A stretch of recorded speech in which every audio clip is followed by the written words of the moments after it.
We have seen how China has taken control over parts of the South China Sea, their coercive behavior, the threat against others, and also the threat of potential use of violence against Taiwan. We have seen more assertive China threatening, trying to coerce neighbors.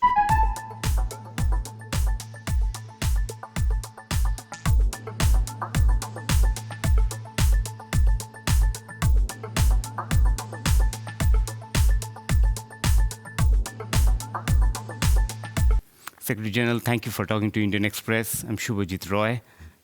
It's been 15 months since the war began. Last year, Prime Minister Modi said that this is not the era of war. Clearly, that hasn't had any impact. That's what it seems. What do you say about that? So what we see now is a continued war of aggression against a sovereign independent nation with international recognized borders. And what President Putin and the leadership in Moscow did was to blatantly violate international law,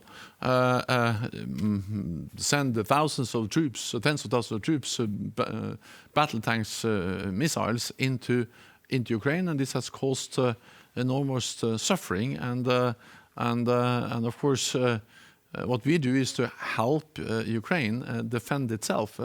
The right for self-defense is enshrined in the UN Charter, and therefore Ukraine defend against aggression, and NATO allies help them to uphold that right.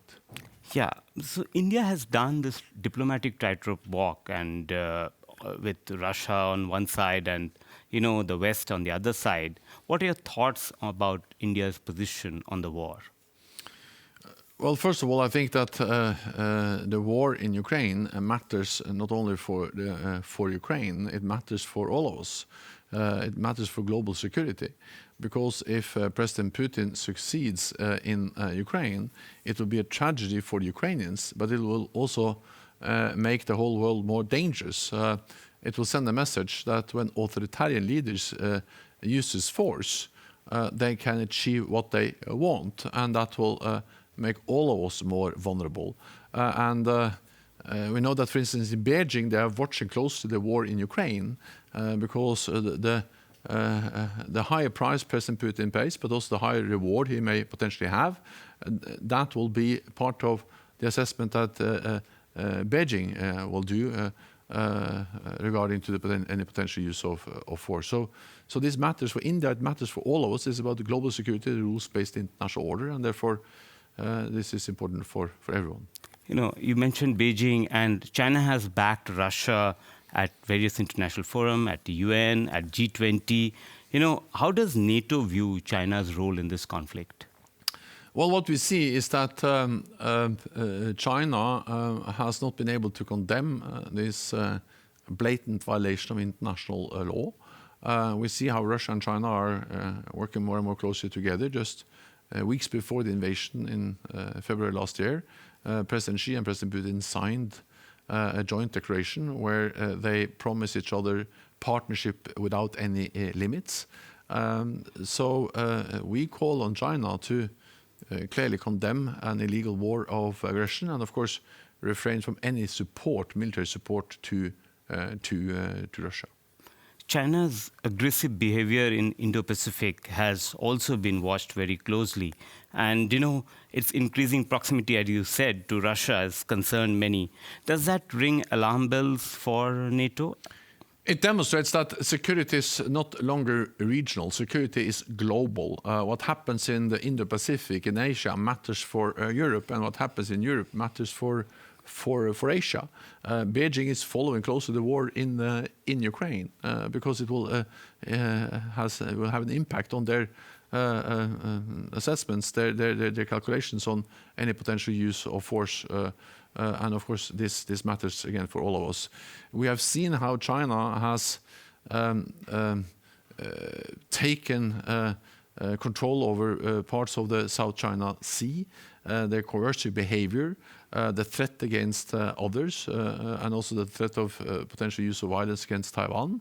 And also in the Indian border. Yes, we have also seen that. So, of course, we have seen more assertive China threatening, trying to coerce neighbors, And of course, this just highlights that when China and Russia are now working more and more closely together, when they have joint naval patrols, joint air patrols, big naval exercises, the idea that we have one Asian kind of theater and then a European theater is absolutely wrong.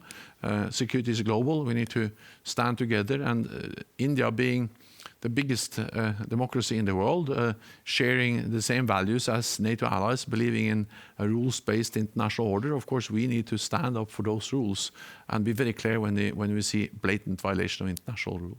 Mr. Secretary General, final question. There have been some contacts between India and NATO in recent years under your Secretary Generalship. What are the areas of cooperation the two sides are looking at? And do you think there will be a time when there will be a leader-level meeting as well? So first of all, for NATO, it's important to have partners also outside NATO territory, and we have partners in Africa, we have partners in the Pacific, in Asia, and in the Indo-Pacific we have 4 major partners: Australia, New Zealand, Japan, South Korea. I think there is a potential also in developing more contacts and a close relationship with India. But of course, it's for India to decide whether they are ready on issues like everything from cybersecurity, maritime security, but also the security consequences of global warming. There are many issues to be discussed, and of course, we have partners who have never contemplated the issue of ever becoming a member of NATO. And NATO is for North America and Europe, but we value partnership with our global partners all around the world. And again, India shares the same values, believe in democracy and the international rule of law, international order. And therefore, I think also there is some common ground for working more closely with India. Thank you. Thank you, Secretary General. Yeah. It's a pleasure talking to you. Thank you so much for having me. Thank you. Thank you.